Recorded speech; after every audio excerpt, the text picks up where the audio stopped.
महागठबंधन में सारे लोग हम लोग हार की समीक्षा करेंगे, जनता के बीच में जाएंगे और अपने कार्यकर्ताओं नेताओं से संवाद करेंगे, तब ये स्पष्ट जानेंगे किस कारण हार हुई।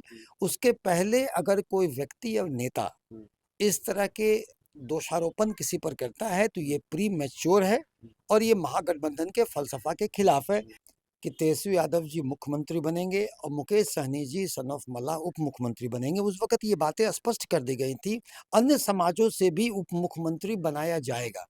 हालांकि इस बात को बहुत रेटोरिक के रूप में किया गया, लेकिन जनता समझ रही थी। देखिए, जनता के बीच में अन्य समाज का भी उचित प्रतिनिधित्व महागठबंधन में तय था और ये बात जनता को बताई गई थी। अब इसको, इस सेंटेंस को लेकर के कोई अगर उस वक्त की बात याद ना करे और इसको लेकर के अगर किसी पर राजनीतिक तीरंदाजी करे, तो उसकी मानसिक अवस्था का ये परिचायक है।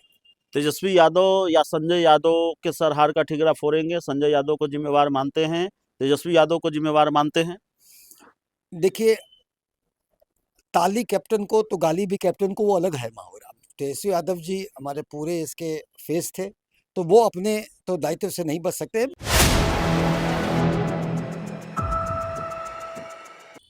नमस्कार, आप देख रहे हैं 4 PM और मैं हूं अभिषेक मिश्रा। देखिए, इस वक्त हमारे साथ वीआईपी पार्टी के वरिष्ठ नेता, राष्ट्रीय प्रवक्ता डॉक्टर सुनील कुमार हैं और जाहिर तौर पर वीआईपी पार्टी से जुड़े जो सवाल है 2025 के चुनाव नतीजों के बाद और उठने वाले सवाल हैं, उठाए जा रहे सवाल हैं, सहयोगी दलों की तरफ से उठाए जा रहे सवाल हैं, उन सवालों पर बातचीत होगी। सर, सबसे पहला सवाल यही है कि 2025 के चुनाव नतीजों के बाद बुरी हार हुई पार्टी की। इंडिया गठबंधन के दूसरे दलों की भी स्थिति कमोबेश यही रही, लेकिन आपकी पार्टी जीरो पर सिमट गई और उसके बाद सहयोगी दल भी न सिर्फ मुंह फेर रहे हैं, बल्कि एक तरह से कह रहे हैं कि हमने मुकेश सहनी को ज़्यादा भाव दे दिया। कांग्रेस और आईपी गुप्ता हों या फिर सीपीआई-एमएल हों, सारी पार्टियां ये कह रही हैं कि भाई हमने उनकी ताकत को कुछ और समझा था, लेकिन उनके पास तो वोट ही नहीं है। देखिए, ये तो निश्चित है कि महागठबंधन को विधानसभा में करारी हार मिली है। हम जो जनता के पास ले गए परोस के, जनता ने कहीं न कहीं उससे ज़्यादा एनडीए के द्वारा 125 यूनिट बिजली फ्री, 10,000 रुपये, 2 लाख का वादा महिलाओं को, 10,000 रुपये सवा करोड़ महिलाओं को देना और सामाजिक सुरक्षा पेंशन बढ़ाना, ये ज़्यादा उसे भाया। और इसकी वैधानिकता तो अलग है कि चुनाव के वक्त में आप लाभुकों के अकाउंट में 10,000 रुपये दे सकते हैं कि नहीं दे सकते हैं, इसकी वैधानिकता में मैं नहीं जाऊँगा। वो तो अलग से चुनाव आयोग का रोल इसमें कैसा है, वैधानिकता क्या है, वो अलग है। लेकिन इन सब कारणों से जो हमारे जो वायदे हमने किया, कहीं न कहीं जनता को कन्विंस करने में हम सफल नहीं रहे और ये परिणाम आया। वैसे हम जनादेश का सम्मान करते हैं, जनता जनार्दन को प्रणाम है और नई सरकार को शुभकामना देते हैं। लेकिन हाँ, हम एक वॉचडॉग की तरह, एक प्रेशर ग्रुप की तरह देखेंगे कि जो वायदे वो किए हैं वो उसको पूरा करें। देखिए, वायदों में भी उन्होंने क्या पूरा किया, ये घबरा गए थे हमारे मैनिफेस्टो से। सब नकलची सरकार थी, ये नकल की। हमने कहा 200 यूनिट बिजली फ्री, तो ये 125 कर दिए। हमने कहा 1500 हम सामाजिक सुरक्षा पेंशन कराएंगे, तो इन्होंने उसको करके 1100 कर दिया। हमने कहा महिलाओं के लिए माई बहन मान सम्मान योजना लाएंगे, तो इन्होंने महिलाओं के लिए ये किया।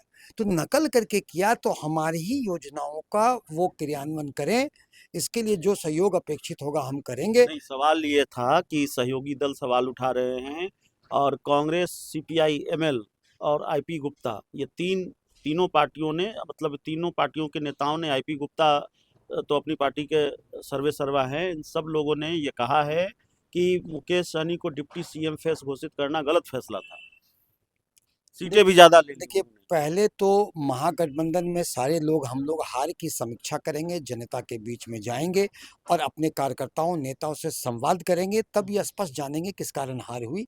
उसके पहले अगर कोई व्यक्ति या नेता इस तरह के दोषारोपण किसी पर करता है तो ये प्री मैच्योर है और ये महागठबंधन के फलसफा के खिलाफ है। महागठबंधन के नेताओं को उस पर लगाम लगानी चाहिए, क्योंकि आप बैठ के जनता के बीच में जाएं, बातें करें। सतही तौर पे आप किसी को टारगेट करना उचित नहीं है और जहाँ तक मेरी पूंजी की बात है, तो देखिए जाति आधारित गणना में निषादों की संख्या 9.65 दर्शाई गई है, वास्तव में कहीं ज़्यादा है। इसके अलावा अत्यंत पिछड़ा वर्ग की का 37% है, तो 37 अत्यंत पिछड़ा वर्ग की रहनुमाई अत्यंत पिछड़ा का बेटा नहीं करेगा तो कौन करेगा? तो हमारी राजनीतिक पूंजी 37% है।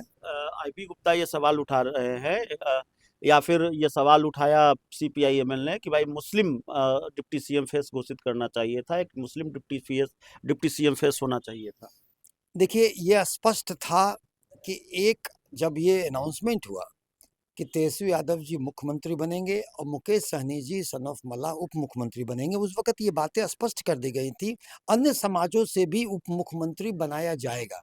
हालांकि इस बात को बहुत रेटोरिक के रूप में किया गया, लेकिन जनता समझ रही थी। देखिए जनता के बीच में अन्य समाज का भी उचित प्रतिनिधित्व महागठबंधन में तय था और ये बात जनता को बताई गई थी। अब इसको इस सेंटेंस को लेकर के कोई अगर उस वक्त की बात याद ना करे और इसको लेकर के अगर किसी पर राजनीतिक तीरंदाजी करे, तो उसकी मानसिक अवस्था का ये परिचायक है। तेजस्वी यादव या संजय यादव के सरहार का ठिकरा फोड़ेंगे? संजय यादव को जिम्मेवार मानते हैं, तेजस्वी यादव को जिम्मेवार मानते हैं? देखिए ताली कैप्टन को तो गाली भी कैप्टन को, वो अलग है माहौल।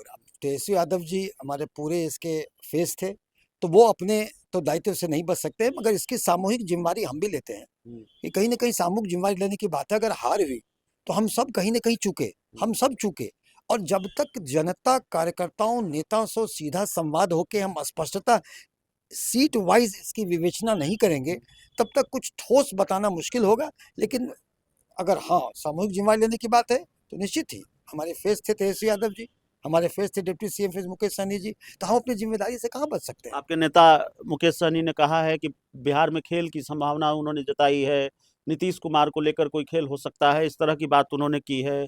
कौन कितने विधायक किसके संपर्क में है, इस तरह की बात उन्होंने कही है। देखिए राजनीति संभावनाओं का खेल है, कौन किसके संपर्क में होते हैं ये कैमरा मीडिया के सामने तो नहीं, बात एनडीए का नारा था 25 से 30 फिर से नीतीश, तो नीतीश कुमार 25 से 30 तक मुख्यमंत्री है ना। हम तो यही मानेंगे कि जब नीतीश जी के चेहरे पर चुनाव हुआ है, नीतीश जी ने जनता से वायदे किए हैं, नीतीश जी को जनता ने मैंडेट दिया है, तो हम एक प्रेशर ग्रुप में रूप में काम करेंगे कि नीतीश जी अपने किए हुए वायदे जनता से निभाएं, और वो रहें, वो जनता से निभाएं। हम भी देखेंगे जनता से निभाते क्यों नहीं निभाएंगे। आपको लगता है भारतीय जनता पार्टी अपना जो सपना है, वर्षों पुराना सपना, उस दिशा में बढ़ रही है कि बिहार में उसकी अपनी सरकार हो, अपना मुख्यमंत्री हो? और इसी में एक दूसरा सवाल ये भी है कि नीतीश कुमार भी क्या प्लान बी की तैयारी में हैं? एआईएमआईएम के विधायकों से, सभी विधायकों से मिल रहे हैं। उपेंद्र कुशवाहा के विधायकों को लेकर चर्चा है कि भाई उनकी पार्टी के 3 विधायक आ सकते हैं, और ये संकेत तब और मजबूत हुआ जब एक विधायक ने विद्रोह ही कर दिया है। रामेश्वर महतो ने अपनी पार्टी के नेता उपेंद्र कुशवाहा को आईना दिखा रहे हैं, करे नेतृत्व की नीयत धुंधली हो गई।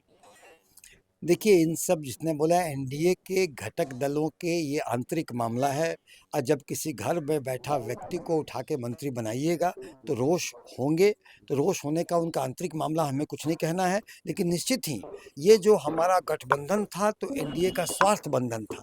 स्वार्थ बंधन में अगर स्वार्थ की सिद्धि नहीं होगी तो निश्चित ही उसमें बुखराव आएगा। वो अपने आंतरिक अंतर्विरोध से, एनडीए में आंतरिक अंतर्विरोध से ही उसका सर्वनाश होगा। वैसे उनका आंतरिक मामला है, हम इस पर कुछ टिप्पणी करने में सक्षम नहीं है। चलिए, तो हमारे साथ डॉक्टर सुनील कुमार सर थे। इस पूरी रिपोर्ट में इतना ही।